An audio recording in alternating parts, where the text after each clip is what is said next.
সবাইকে সাবধানতা অবলম্বন করছি আজকের দিনে। অন্তপক্ষ আপনারা যে বাসা থেকে বের হবেন খুবই সাবধানে বের হবেন। আর হ্যাঁ, সাথে অবশ্যই এক দুজন, দুই তিন চারজন, যদি এত ইমার্জেন্সি হয় তাহলে দুই তিন চারজন মিলে বের হবেন। কারণ আজকে বিভিন্ন সন্ত্রাস, বিভিন্ন চোর বাটপাড়ার সুযোগ নেবে। এই সুযোগটা কাজে লাগিয়ে তারা চিন্তাই করবে। আজকে এত কুয়াশা পড়ছে, বাংলাদেশে শ্রেষ্ঠ কুয়াশা বলতে পারি বাংলাদেশের মধ্যে।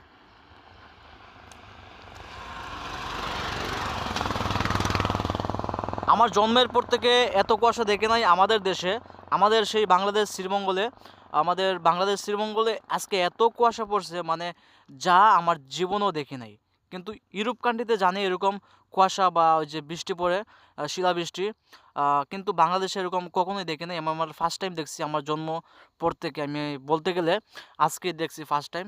মানে এখান থেকে এখান দেখা যাচ্ছে না, এত রিক্স, মানে এত রিক্স। আমি এখন রোডে আছি আমার বাইক নিয়ে, আমি বাসা যাচ্ছি দোকান থেকে।